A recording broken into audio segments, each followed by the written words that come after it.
नमस्कार दोस्तों, जय श्री कृष्णा। दोस्तों, आपका हमारे चैनल मोटिवेशनल स्टोरी में हार्दिक स्वागत है, जहां हर कहानी आपको नई सोच और नई दिशा देती है।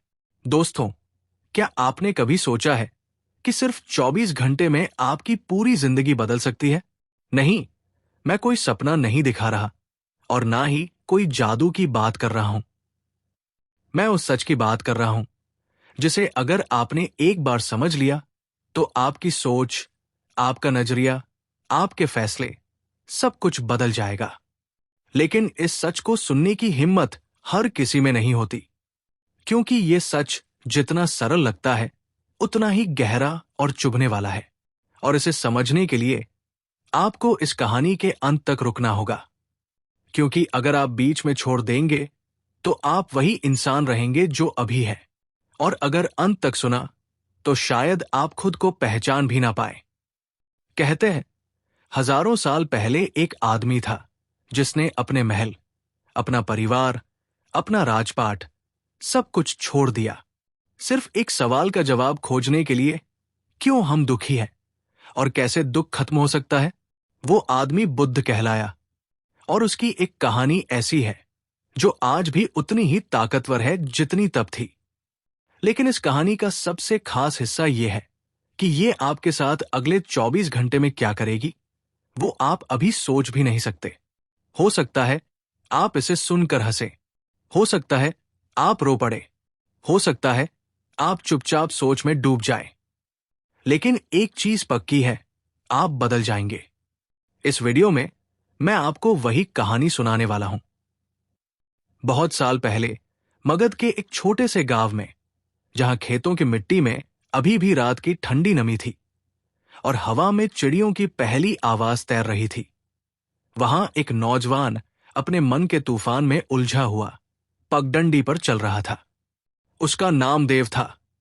देव के पास सब कुछ था जो एक सामान्य इंसान चाहता है, खेत, धन, घर, लोग जो उसका आदर करते थे। लेकिन फिर भी उसके भीतर एक खालीपन था, जैसे कोई अंधेरा कोना जहां से एक अनगाह दुख हर वक्त रिश्ता रखता था। उसने बहुत कुछ आजमाया, त्योहारों में नाचा, शराब पी, दोस्तों के साथ हंसा, यहां तक कि दूर के शहर में जाकर व्यापार किया। लेकिन हर बार कुछ दिनों के बाद वही खालीपन लौट आता। एक सुबह वो नदी के किनारे खड़ा सोच रहा था कि आखिर उसकी जिंदगी में ऐसा क्या है जो उसे चैन नहीं लेने देता। तभी गांव में खबर फैली, आज बुद्ध इस रास्ते से गुजरेंगे। लोग खेत खलिहान छोड़कर रास्ते के किनारे इकट्ठा होने लगे। बच्चे पेड़ों पर चढ़ गए और औरतें थाल में फूल लेकर खड़ी हो गई। देव ने पहले सोचा कि इसमें उसका क्या, लेकिन फिर एक अजीब सा खिंचाव महसूस हुआ, जैसे कोई भीतर से कह रहा हो, जा, देख। वो भीड़ के पास पहुंचा। दूर से कुछ भिक्षु नंगे पांव, साधारण वस्त्र पहने धीमे धीमे चल रहे थे, और उनके बीच में एक व्यक्ति था जिसके चेहरे पर इतनी गहरी शांति थी कि लगता था आसपास का सारा शोर उसी में घुल गया हो। वो बुद्ध थे। देव ने बस एक नजर डाली और उसे लगा कि ये नजर उसके भीतर तक उतर गई है, जैसे उसके सारे राज खोल कर देख लिए हों। बुद्ध चलते चलते जब देव के सामने से गुजरे तो एक पल के लिए उनकी आंखें मिली। समय थम गया। देव का दिल तेज धड़कने लगा। बिना कुछ कहे बुद्ध ने हल्का सा सिर हिलाया और आगे बढ़ गए। देव के पांव खुद ब खुद उनके पीछे चल पड़े। कोई उसे रोक नहीं रहा था। भिक्षु भी जैसे जानते थे कि ये लड़का अब लौटेगा नहीं। रास्ता गांव से निकलकर खेतों के बीच, फिर जंगल की ओर मुड़ गया। पत्तों के बीच से सूरज की रोशनी जमीन पर सुनहरी परत बिछा रही थी। हवा में मिट्टी और फूलों की मिलीजुली खुशबू थी। देव के मन में सवाल थे, ये कहां ले जा रहे हैं? ये मुझे कुछ कह क्यों नहीं रहे? लेकिन उसने खुद को रोका। उसने महसूस किया कि बुद्ध के आसपास एक अजीब सी ऊर्जा है, जैसे सब कुछ शांत हो गया हो। जंगल गहरा होता गया। पक्षियों की आवाज धीमी पड़ने लगी और सिर्फ पैरों के नीचे सूखे पत्तों की चरमराहट रह गई। थोड़ी दूर चलने के बाद बुद्ध एक खुले स्थान पर रुके। वहां पास ही एक नदी बह रही थी। पानी इतना साफ था कि तल में पत्थर चमक रहे थे। बुद्ध ने देव की ओर देखा और बस इतना कहा, पार करो। देव ने देखा कि धारा तेज है। पहले कदम रखते ही ठंडा पानी टखनों तक चढ़ आया। उसने संतुलन बनाने की कोशिश की, लेकिन हर लहर उसके पैरों को खिसकाने की कोशिश कर रही थी। उसने मजबूती से खड़े रहने की कोशिश की, लेकिन जितना वह रोकता उतना ही उसका संतुलन बिगड़ता। तभी उसने देखा कि बुद्ध बिना संघर्ष के बस सहजता से बहाव में चलते हुए पार हो गए। देव ने भी एक पल के लिए खुद को ढीला छोड़ दिया और उसने पाया कि पानी उसे संभाल रहा है, जैसे जीवन खुद उसे पार ले जा रहा हो। किनारे पहुंचने पर बुद्ध ने कहा, जीवन भी ऐसा ही है। जितना तुम उसे रोकते हो उतना वह तुम्हें गिराता है। जितना तुम उसे अपनाते हो उतना वह तुम्हें संभाल लेता है। देव चुप रहा, लेकिन यह बात उसके भीतर कहीं उतर गई। आगे का रास्ता और कठिन था, कांटेदार झाड़ियां, फिसलन भरी चट्टानें। लेकिन अब देव को महसूस हो रहा था कि हर कदम उसे कहीं और ले जा रहा है। सिर्फ जगह नहीं, बल्कि भीतर भी। शाम होने लगी। वे एक पहाड़ी की चोटी पर पहुंचे। नीचे गांव के घर, खेत, लोग सब छोटे छोटे दिख रहे थे। बुद्ध ने कहा, देखो, वहां हर कोई अपनी अपनी कहानी में फंसा है। कोई सोचता है कि धन ही सुख है, कोई सोचता है कि ताकत ही सुरक्षा है, लेकिन सब एक चीज भूल जाते हैं, मृत्यु। देव ने चौंक कर देखा। बुद्ध आगे बोले, मृत्यु तुम्हें याद दिलाती है कि तुम्हारे पास जो है वो स्थायी नहीं है, और जो स्थायी है उसे तुमने कभी खोजा ही नहीं। रात होने लगी। तारे आसमान में खिल गए। बुद्ध ने आग जलाई और कहा, आज रात सोना मत, बस देखना, सुनना और जो भीतर उठे उसे देखना। देव ने पूछा, अगर मैं थक गया तो? बुद्ध मुस्कुराए, थकान भी देखना। और फिर रात का असली सफर शुरू हुआ। रात गहरी हो चुकी थी। जंगल में सिर्फ झिंगुरों की आवाज और कहीं कहीं दूर से आती उल्लू की हूट सुनाई दे रही थी। आग की धीमी लौ देव के चेहरे पर चमक रही थी और उसकी आंखों में बेचैनी की लकीरें नाच रही थी। उसने सोचा कि बुद्ध अब कोई गहरी शिक्षा देंगे, कोई मंत्र, कोई ध्यान विधि। लेकिन बुद्ध बस शांत बैठे थे। उनकी आंखें बंद थी, सांसें इतनी स्थिर कि लगता था वे सांस भी नहीं ले रहे। देव ने इधर उधर देखा। अंधेरा इतना गहरा था कि लगता था हवा भी काली हो गई है। वो सोचने लगा कि यहां मैं अकेला होता तो डर से काम जाता, लेकिन बुद्ध की मौजूदगी में एक अजीब सा भरोसा था, जैसे कुछ भी बुरा नहीं हो सकता। फिर भी मन बेचैन था। सवाल उमड़ रहे थे, ये क्यों चुप है? मैं यहां क्यों हूं? 24 घंटे में क्या बदल जाएगा? अचानक बुद्ध ने आंखें खोली और बिना उसकी ओर देखे कहा, सुनो। देव ने कान लगाए। उसने सोचा कि कोई आवाज होगी, लेकिन सिवाय हवा की हल्की सरसराहट के कुछ नहीं। बुद्ध ने कहा, यही सुनना है, जब तुम शोर में नहीं, मौन में सुनते हो। देव को समझ नहीं आया कि मौन में सुनना कैसे होता है, लेकिन उसने महसूस किया कि इस अंधेरे में, इस सन्नाटे में उसके भीतर कुछ चल रहा है, जैसे कोई पुरानी परतें उतर रही हों। समय धीरे धीरे रेंगता गया। आग की लकड़ियां चटकती और बुझती रहीं, और देव को लगा कि नींद उसे खींच रही है। उसने आंखें बंद करने की कोशिश की। तभी बुद्ध ने कहा, मत सो। देव ने कहा, लेकिन मैं बहुत थक गया हूं। बुद्ध ने धीमे स्वर में कहा, थकान को देखो, उससे भागो मत। देव ने पहली बार अपने भीतर थकान को महसूस किया, जैसे कोई भारी बोझ उसकी मांसपेशियों पर बैठा हो। लेकिन उसी के साथ उसने महसूस किया कि यह थकान स्थायी नहीं, जैसे लहर आकर लौट जाती है। आधी रात बीत चुकी थी। चांद बादलों के पीछे छिप गया और अंधेरा और गहरा हो गया। तभी बुद्ध ने कहा, आंखें बंद करो और देखो। देव ने सोचा, अंधेरे में देखना, लेकिन उसने वैसा ही किया। शुरुआत में बस काला रंग दिखा, लेकिन कुछ देर बाद उसे लगा कि भीतर कई तस्वीरें हैं। बचपन की मां के हाथ से खिलाए खाने की, पिता की डांट की, दोस्तों के साथ हंसी की। लेकिन फिर वो तस्वीरें बदलने लगी। एक एक करके दर्द भरे पल सामने आने लगे। वो दिन जब उसने किसी अपने को खोया था, वो रात जब उसने खुद से नफरत की थी, वो समय जब उसने झूठ बोला था, धोखा दिया था। और उन पलों के साथ जो भावनाएं थी, वो जैसे ताजा हो उठी ने। देव का गला भर आया, आंखों से आंसू बहने लगे। उसने सोचा बुद्ध शायद कुछ कहेंगे, लेकिन वे बस बैठे थे, जैसे जानते हो कि ये जरूरी है। देव ने महसूस किया कि ये दर्द, ये यादें, ये पछतावे सब उसके भीतर जगह घेरे हुए हैं, और जब तक ये भरे रहेंगे कुछ नया उसमें नहीं आ सकता।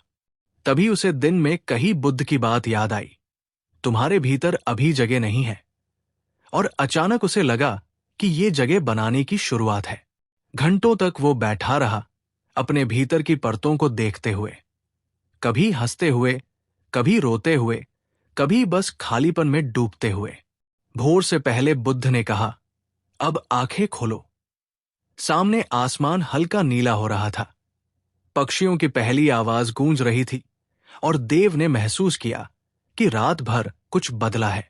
वो बता नहीं सकता क्या, लेकिन जैसे भीतर की कोई गांठ ढीली हो गई हो। बुद्ध ने कहा, रात ने तुम्हें पहला उपहार दिया है, अब दिन तुम्हें दूसरा देगा।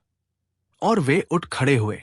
दिन की यात्रा शुरू होने वाली थी, लेकिन देव के मन में यह सवाल था कि क्या यह दूसरा उपहार सच में अगले 24 घंटे में उसकी पूरी जिंदगी बदल देगा। और यही सवाल उसे उनके पीछे पीछे चलने के लिए मजबूर कर रहा था।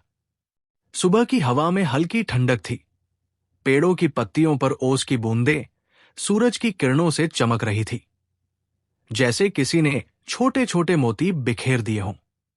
देव के चेहरे पर रात भर की जाग के कारण थकान थी, लेकिन भीतर कहीं एक हल्कापन भी था, मानो उसने कोई पुराना बोझ उतार दिया हो। बुद्ध ने कुछ नहीं कहा, बस नदी की ओर चल पड़े। देव उनके पीछे पीछे। रास्ते में पक्षियों की चहचहाट, दूर से आती गांव की घंटियों की टनटन, और बीच बीच में हवा का तेज झोंका। देव के मन में सवाल था कि यह दूसरा उपहार क्या होगा, लेकिन उसने अब सवाल करने की आदत पर काबू पाना शुरू कर दिया था। नदी के किनारे पहुंचकर बुद्ध ने कहा, बैठो। देव बैठ गया। पानी की लहरें किनारे से टकराकर मीठी सी आवाज कर रही थी। बुद्ध ने कहा, देखो। देव ने पानी में झांका। पहले उसने अपना चेहरा देखा, लेकिन लहरों के कारण चेहरा हिल रहा था, विकृत हो रहा था। बुद्ध ने कहा, यह तुम्हारा मन है, अशांत, हिलता हुआ। तुम खुद को सही तरह से देख ही नहीं सकते जब तक ये शांत ना हो। देव ने चुपचाप पानी को देखना शुरू किया। कुछ देर बाद जब सांसें धीमी हुई, मन थोड़ी देर के लिए ठहर गया, तब पानी का चेहरा स्थिर हुआ और उसने खुद को साफ साफ देखा। अचानक बुद्ध ने पास पड़ी एक छोटी सी लकड़ी उठाई और पानी में डाल दी। लहरें फिर से उठ गई, चेहरा टूट फूट गया। बुद्ध ने कहा, जीवन में हर घटना, हर शब्द, हर विचार एक लकड़ी की तरह है जो तुम्हारे मन के पानी में गिरती है और तुम फिर से खुद को खो देते हो। अगर तुम सीख जाओ कि लहरों के बावजूद खुद को देखना, तो तुमने दूसरा उपहार पा लिया। देव को लगा कि यह सुनने में आसान है, लेकिन जीने में कठिन। वे वहां से उठे और एक ऊंचे पहाड़ की चढ़ाई शुरू की। सूरज ऊपर आ चुका था, पसीना माथे से बह रहा था। देव के पैर भारी हो रहे थे, लेकिन बुद्ध की चाल स्थिर थी, न तेज न धीमी, बस एक लय में। देव ने महसूस किया कि अगर वो बुद्ध की चाल की नकल करता है तो थकान कम लगती है। आधे रास्ते में एक छोटा सा झरना मिला। बुद्ध ने रुककर पानी पिया और कहा, याद रखो, जो तुम्हें थकाता है वो मंजिल नहीं, तुम्हारा तरीका है। ये बात देव के भीतर उतर गई। ऊपर पहुंचकर चारों ओर का दृश्य अद्भुत था। दूर दूर तक जंगल, नदी, खेत और आकाश इतना विशाल कि लगता था उसमें सब कुछ समा सकता है। बुद्ध ने कहा, ये आकाश तुम्हारे भीतर भी है, लेकिन तुमने उसे दीवारों में बांध दिया है। देव चुप रहा। उसके भीतर कई भाव उठ रहे थे। वे पहाड़ से उतरकर एक गांव में पहुंचे। वहां लोग बुद्ध को देखकर इकट्ठा हो गए। एक महिला अपने बीमार बेटे को लेकर आई और रोते हुए बोली, गुरुजी, इसे ठीक कर दीजिए।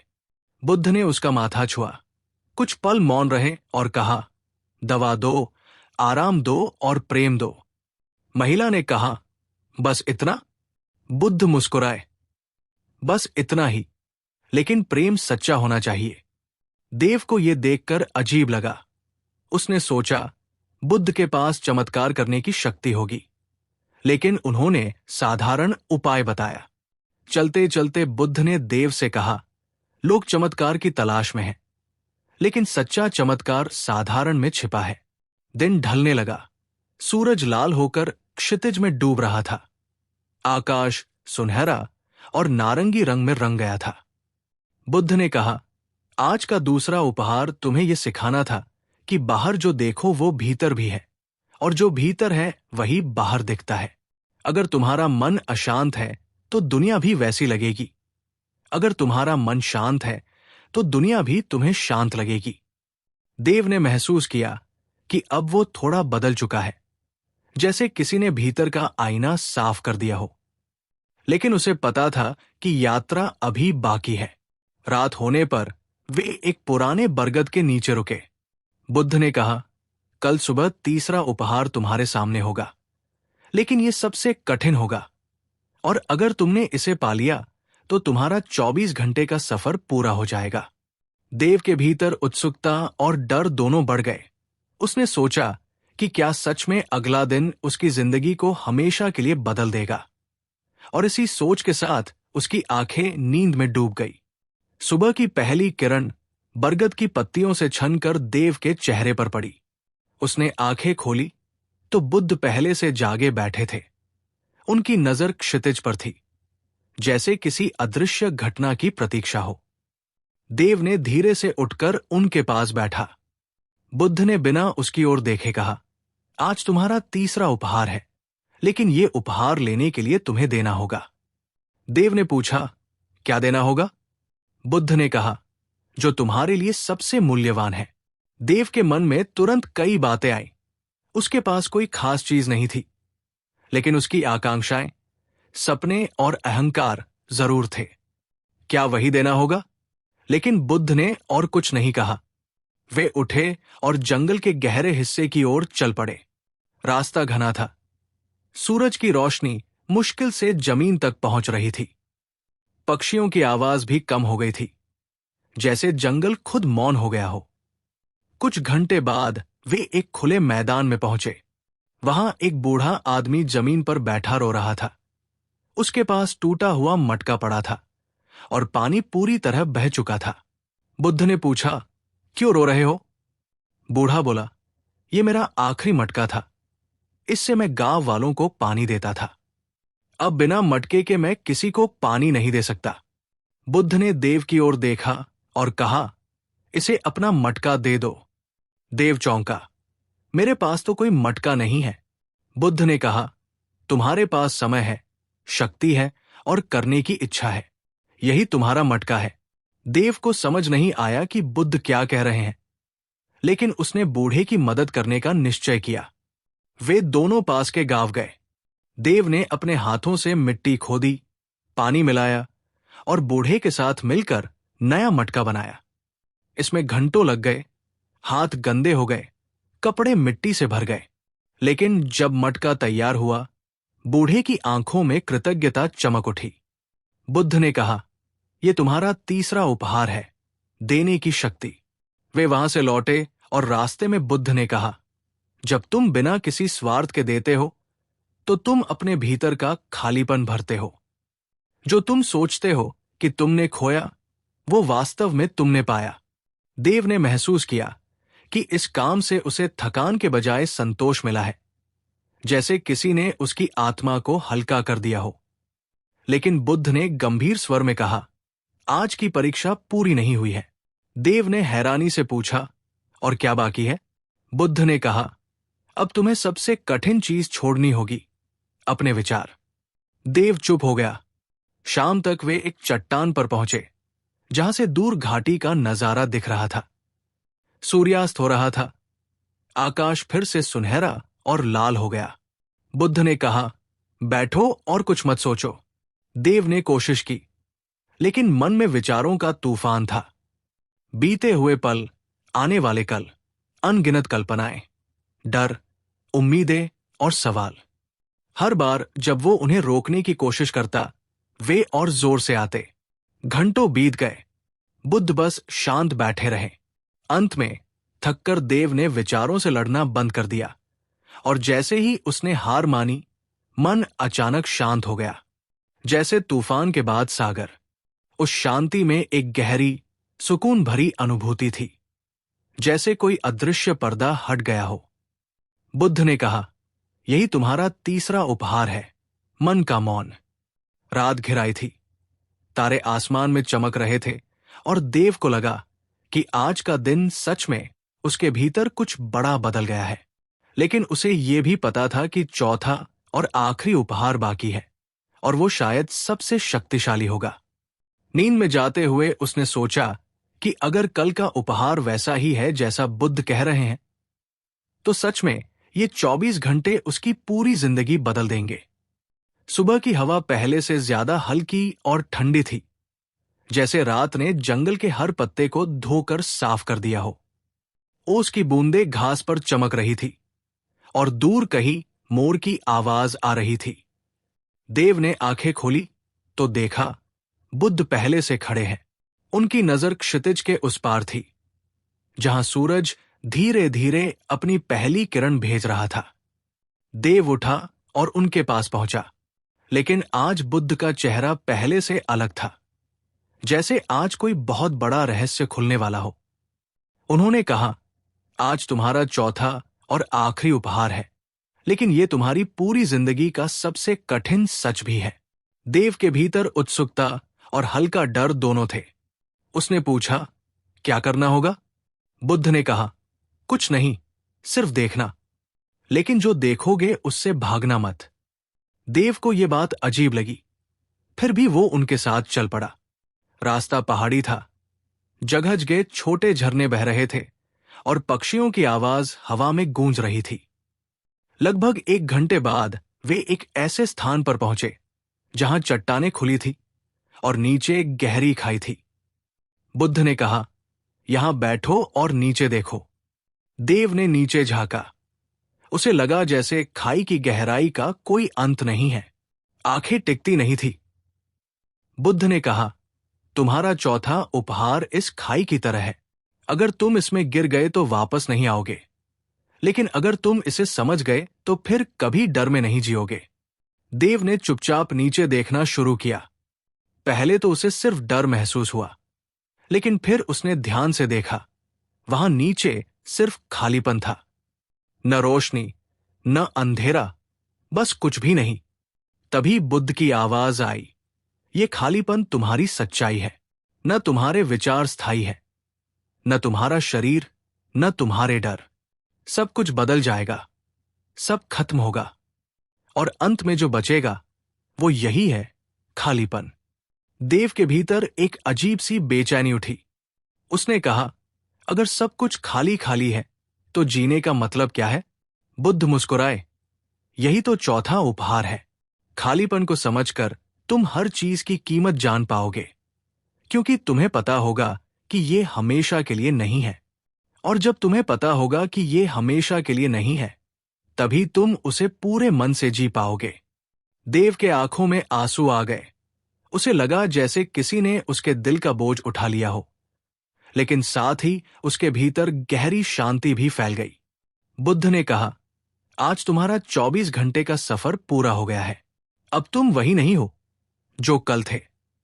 वे दोनों वहां से उठकर वापस लौटने लगे।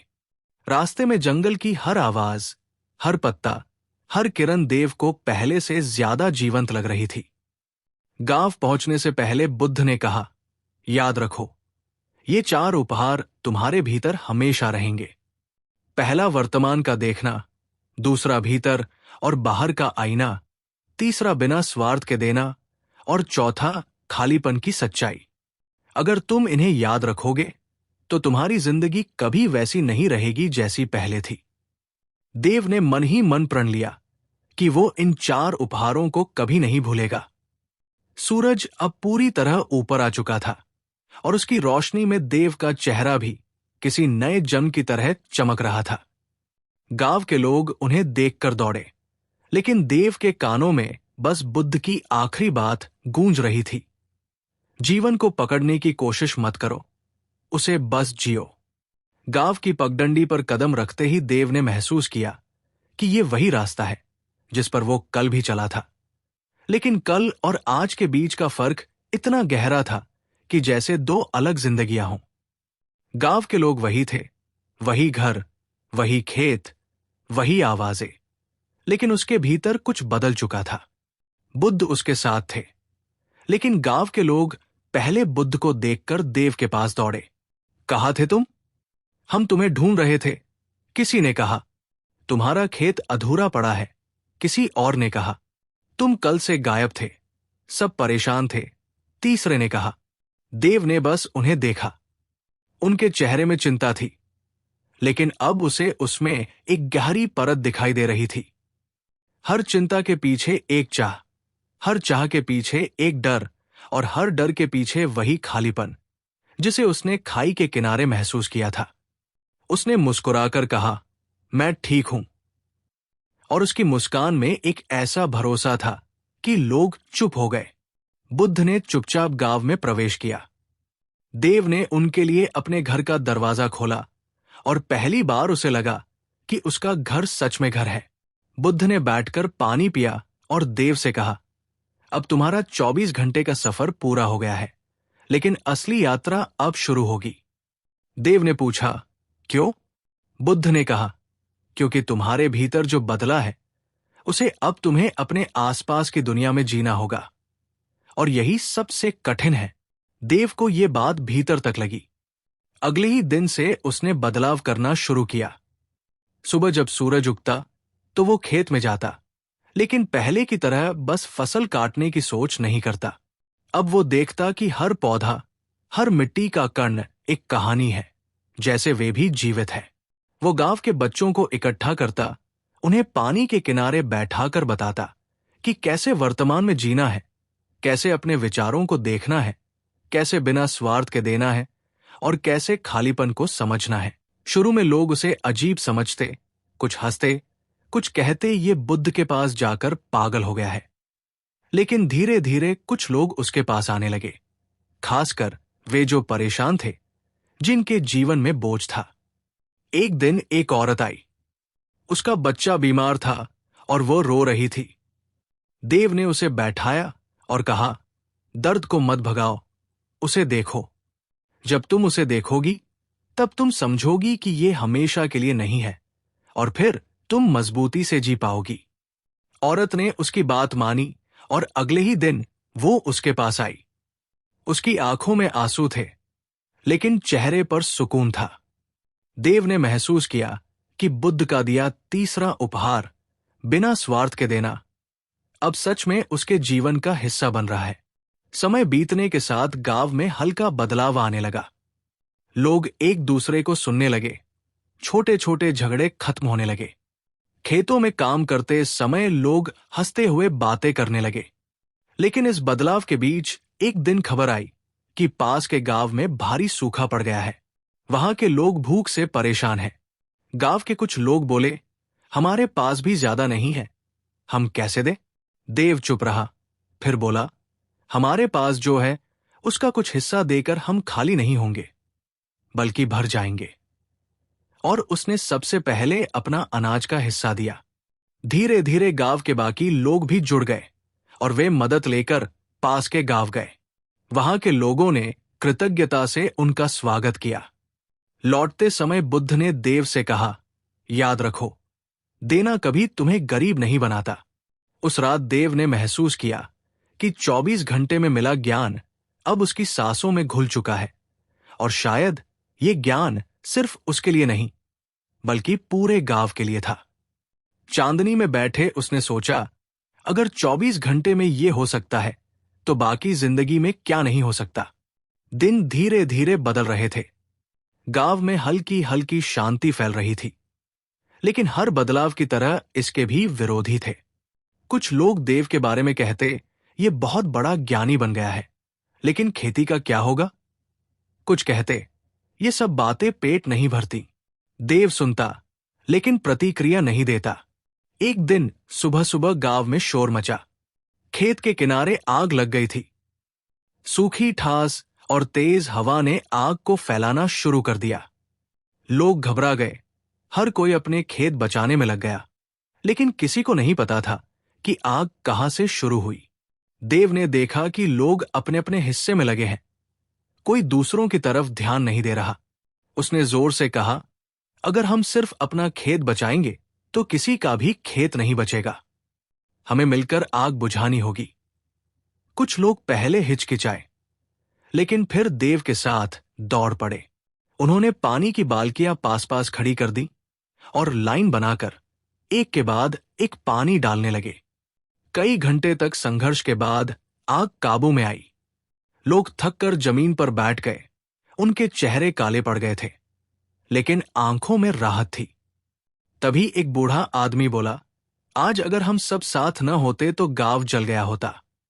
देव ने मुस्कुराकर कहा, देव वही है जो बुद्ध ने सिखाया था, बिना स्वार्थ के देना और साथ मिलकर जीना। लेकिन उसकी नजर में एक सवाल था, ये आग आई कहां से। कुछ बच्चों ने बताया कि उन्होंने एक आदमी को सूखी घास में अंगारा फेंकते देखा था। देव ने तुरंत समझा कि बदलाव को हर कोई स्वीकार नहीं करता। बुद्ध उसके पास आए और बोले, ये तुम्हारी अगली परीक्षा थी। जब ज्ञान फैलता है तो अंधेरा और भी जोर से हमला करता है, लेकिन अगर तुम शांत रहो तो अंधेरा खुद हार जाएगा। उस रात देव आग की रोशनी में बैठे सोच रहा था कि 24 घंटे में मिला ज्ञान अब उसके लिए जिम्मेदारी बन गया है। अगले दिन उसने गांव में बैठक बुलाई। उसने कहा, अगर हम चाहते हैं कि ये शांति और सहयोग बना रहे तो हमें हर मुश्किल में साथ खड़ा होना होगा, चाहे वो सूखा हो, आग हो या मन का डर। लोग सहमत हुए और उन्होंने तय किया कि हर हफ्ते एक दिन सब मिलकर गांव के काम करेंगे। धीरे धीरे ये परंपरा बन गई और सबसे आश्चर्य की बात यह थी कि जो लोग पहले विरोध कर रहे थे वे भी इसमें शामिल हो गए। लेकिन देव जानता था कि असली चुनौती अभी बाकी है, क्योंकि बदलाव बाहर से नहीं, अंदर से टूटता है। और जब किसी के भीतर का डर या लालच जागता है तो वो सबसे खतरनाक आग बन सकता है। बुद्ध ने चुपचाप उसकी ओर देखा और कहा, तुम्हें अब अगली लहर के लिए तैयार रहना होगा।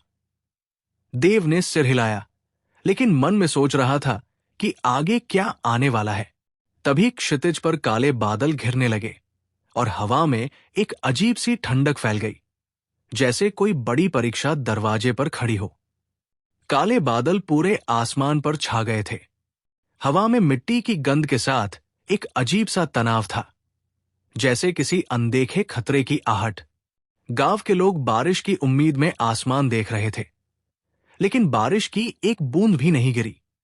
इसके बजाय तेज हवा चलने लगी।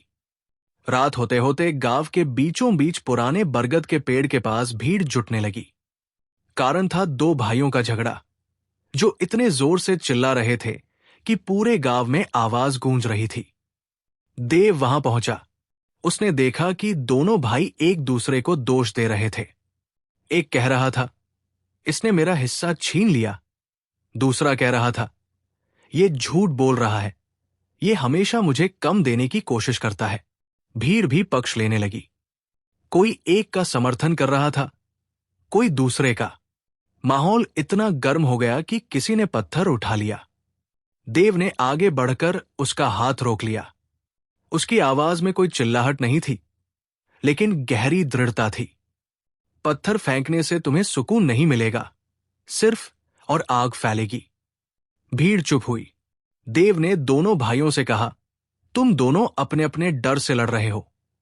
एक को डर है कि उसका हक छीन जाएगा, दूसरे को डर है कि उसे कभी पूरा नहीं मिलेगा। ये डर तुम्हारे भीतर की आग है और ये आग बाहर फैलकर पूरे गांव को जला सकती है। दोनों भाई पहले तो चुप रहे, फिर एक ने कहा, अगर मैं छोड़ दूं तो ये मेरा फायदा उठाएगा। देव मुस्कुराया, बिना स्वार्थ के देना तभी कठिन लगता है जब तुम्हें लगता है कि तुम्हारे पास कम है, लेकिन अगर तुम देखो कि तुम्हारे पास हमेशा कुछ न कुछ है तो देने में डर नहीं लगेगा।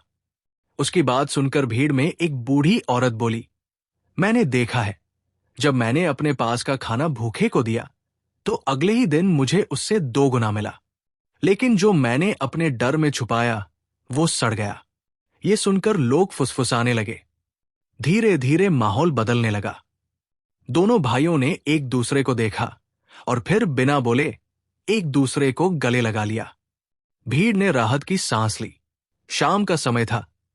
आसमान पर सूरज आधा डूब चुका था और क्षितिज पर लाल सा धुंधलका फैल रहा था। दूर से धूल का बादल उठता दिखाई दिया।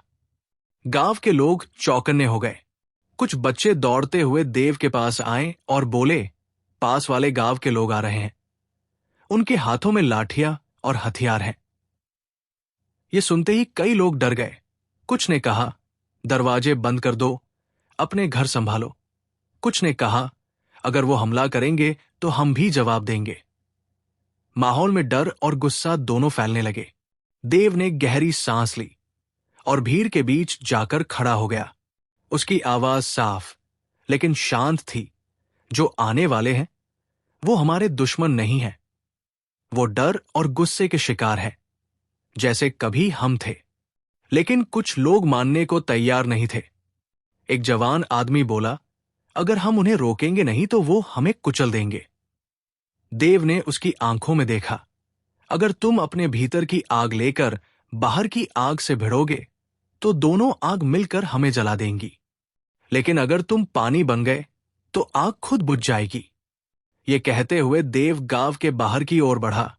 उसके साथ सिर्फ कुछ लोग थे, बाकी अभी भी शक और डर में थे। जैसे ही पास वाले गांव के लोग करीब आए, उनके चेहरे पर थकान, गुस्सा और भूख का मिलाजुला असर था। उनमें से एक ने चिल्लाकर कहा, हमें खाना दो, नहीं तो हम छीन लेंगे। देव बिना डरे आगे बढ़ा। उसने कहा, हमारा दरवाजा तुम्हारे लिए बंद नहीं है, लेकिन पहले बैठो, पानी पियो, फिर बात करेंगे। सामने वाले हैरान रह गए। उन्हें उम्मीद थी कि सामने से विरोध मिलेगा, लेकिन यहां तो उन्हें बैठने का न्योता मिल रहा था। उनमें से एक बुजुर्ग आदमी ने बाकी को इशारा किया और सब धीरे धीरे बैठ गए। देव ने गांव के बच्चों से कहा, पानी और थोड़ा अनाज लाओ। बच्चों ने बिना डरे सबके सामने कटोरियां रखी। कुछ देर तक सिर्फ खाने पीने की आवाज थी। फिर देव ने कहा, हम जानते हैं कि तुम पर सूखा पड़ा है और तुम परेशान हो, लेकिन अगर हम लड़ेंगे तो दोनों गांव तबाह हो जाएंगे। अगर हम साथ आए तो दोनों गांव बच सकते हैं। सामने वाले कुछ देर चुप रहे। फिर एक औरत बोली, हमारे यहां बच्चों को भूखा सुलाना पड़ रहा है, हम डर गए थे कि यहां भी कुछ नहीं मिलेगा। देव ने कहा, डर सबसे बड़ी आग है। ये हमें वह करने पर मजबूर कर देती है जो हम सामान्य समय में नहीं करते, लेकिन अगर हम डर को देख लें तो ये हमें नहीं जलाएगी। धीरे धीरे माहौल नरम होने लगा। पास वाले गांव के लोग हथियार नीचे रखने लगे। तभी पीछे से देव के अपने गांव का एक आदमी चिल्लाया, ये मत भूलो, ये लोग तुम्हारे दुश्मन हैं, ये तुम्हें धोखा देंगे। देव ने उस आदमी की तरफ देखा। उसकी आंखों में वही पुराना डर और शक था, वही भीतर की आग। देव ने उसके पास जाकर कहा, अगर तुम्हें डर है तो उसे देखो, लेकिन उसे अपने फैसले का मालिक मत बनाओ। उस आदमी की आंखें भर आई और उसने चुपचाप सिर झुका लिया। उस दिन दोनों गांवों के लोग एक ही जगह बैठे, खाना साझा किया और तय किया कि वे मिलकर सूखे का सामना करेंगे। अगले कुछ हफ्तों में उन्होंने साथ मिलकर एक नहर खोदी, जिससे दोनों गांवों तक पानी पहुंचने लगा और धीरे धीरे दोनों तरफ की आग ठंडी हो गई। उस रात बुद्ध ने देव से कहा, आज तुमने समझ लिया कि भीतर और बाहर की आग अलग नहीं होती, वे एक दूसरे को खिलाती है, और अगर एक बुझा दो तो दूसरी भी खत्म हो जाती है। देव ने आकाश की ओर देखा, जहां अवतारों की चमक थी और हवा में शांति थी, और उसने महसूस किया कि 24 घंटे में शुरू हुई यात्रा अब कई जिंदगियों को बदल चुकी है। लेकिन भीतर से उसे पता था कि ये अंत नहीं है, बल्कि एक नई शुरुआत है। सुबह की पहली किरण गांव पर पड़ी और हवा में एक अलग सी हल्की सी महक थी, जैसे किसी ने रात भर पूरे गांव को साफ कर दिया हो। लोग धीरे धीरे अपने घरों से बाहर आने लगे और देखा कि देव पहले से ही गांव के बीचों बीच पुराने बरगद के पेड़ के नीचे बैठा है। उसकी आंखें बंद थी, चेहरा शांत और सांसों में एक गहरी स्थिरता। बच्चे धीरे से पास आए, बड़ों ने भी दूरी बनाकर घेरा बनाया। आज कोई हंगामा नहीं, कोई विवाद नहीं, बस एक सन्नाटा जो शब्दों से ज्यादा बोल रहा था। देव ने आंखें खोली और कहा, कल जब हम दो आग को मिलते देख रहे थे, तब मैंने समझा कि असली बदलाव तब होता है जब हम खुद को बदलते हैं, क्योंकि अगर हम नहीं बदलते तो हालात चाहे जो भी हो, हम उन्हें उसी पुराने नजरिए से देखेंगे। लोग ध्यान से सुन रहे थे। किसी ने पूछा, लेकिन बदलाव शुरू कहां से हो? देव ने मुस्कुराकर कहा, देखने से, सिर्फ देखने से। जब तुम गुस्सा देखो तो उसे पहचानो, जब डर देखो तो उसे पहचानो, जब लालच देखो तो उसे पहचानो, और फिर उसे पकड़ने की कोशिश मत करो। एक औरत ने कहा, लेकिन अगर मैं ऐसा करूं तो क्या मैं कमजोर नहीं बन जाऊंगी? देव ने कहा, कमजोर वो होता है जो अपने डर के हिसाब से फैसले लेता है। मजबूत वो है जो डर को देख सकता है और फिर भी अपने दिल के हिसाब से चल सकता है। उसकी आवाज में कोई जोर नहीं था, लेकिन असर गहरा था। तभी बुद्ध पास आए और बोले, ये वही है जो मैंने वर्षों पहले समझा था और जिसे पाने के लिए मैंने अपना राजपाट, अपना परिवार, सब कुछ छोड़ा था। लेकिन याद रखो, ज्ञान पाने का मतलब ये नहीं कि तुम दुनिया से भाग जाओ। इसका मतलब है कि तुम दुनिया के बीच में रहकर भी अड़िग रहो। गांव में कुछ पल की चुप्पी छा गई। फिर एक बच्चा बोला, तो क्या अब कोई लड़ाई नहीं होगी? देव ने बच्चे की तरफ देखा। लड़ाई बाहर की कम होगी, लेकिन भीतर की लड़ाई हमेशा चलेगी। फर्क सिर्फ इतना होगा कि अब तुम जानते होंगे कि ये लड़ाई कैसे जीतनी है। ये सुनकर लोग धीरे धीरे उठने लगे, लेकिन आज उनके कदम हल्के थे, जैसे कंधों से कोई पुराना बोझ उतर गया हो। उस दिन से गांव में एक नई परंपरा शुरू हुई। हर सुबह बरगद के नीचे आधा घंटा सब चुपचाप बैठते, अपने भीतर को देखते और फिर दिन की शुरुआत करते। कुछ महीनों में ये बात आसपास के गांवों तक फैल गई। लोग दूर दूर से आने लगे और हर कोई इस साधारण सी प्रैक्टिस से अपने जीवन में बदलाव महसूस करने लगा।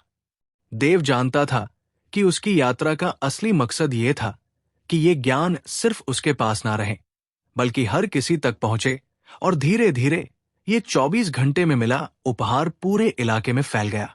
बुद्ध ने एक दिन जाते जाते देव से कहा, अब तुम वो बन गए हो जिसकी इस गांव को जरूरत थी। लेकिन याद रखो, ये यात्रा कभी खत्म नहीं होती। देव ने सिर झुकाया और फिर आकाश की ओर देखा, जहां सूरज अब पूरी तरह निकल आया था। उसकी किरणें ना सिर्फ धरती को, बल्कि हर दिल को छू रही थी। और इसी के साथ वो एक कहानी जो 24 घंटे में एक साधारण किसान को बदल गई थी, अब सैकड़ों लोगों की जिंदगी बदलने लगी, और शायद आने वाली पीढ़ियां भी इसे सुनकर अपने भीतर की आग को पहचान कर उसे बुझा सकें। तो अब आपने ये कहानी सुन ली। आपने हर शब्द अपने कानों से, हर भाव अपने दिल से महसूस किया। और अब सवाल यह है कि क्या आप वही हैं जो इस वीडियो को शुरू करते समय थे, या आप बदल चुके हैं? शायद आपको अभी लगे कि सब कुछ पहले जैसा ही है, लेकिन अगले कुछ घंटों में, अगली सुबह या किसी कठिन पल में आपको अचानक एहसास होगा कि आपके भीतर कुछ नया जन्म ले चुका है। वो नया नजरिया जो हर स्थिति में आपको देखने देगा कि असली लड़ाई बाहर नहीं, भीतर है। आपने देखा कि कैसे बुद्ध की एक साधारण सी लगने वाली सीख इंसान की पूरी जिंदगी बदल सकती है। लेकिन ये तभी होगा जब आप इसे सिर्फ सुनकर भूल ना जाएं, बल्कि इसे जीना शुरू कर दें। क्योंकि कहानी का असर तभी होता है जब वो आपके हर फैसले, हर प्रतिक्रिया, हर विचार में उतर जाए। हो सकता है कल जब कोई आपको गुस्सा दिलाने की कोशिश करे तो आप रुक जाएं। हो सकता है अगली बार जब डर आपको जकड़े तो आप उसे सिर्फ देखें। हो सकता है अगली बार जब लालच आपको बहकाए तो आप मुस्कुराकर उसे जाने दें। और उस पल आप समझेंगे कि बदलाव शुरू हो चुका है। ये 24 घंटे सिर्फ एक शुरुआत थे। अब असली यात्रा आपके हाथ में है।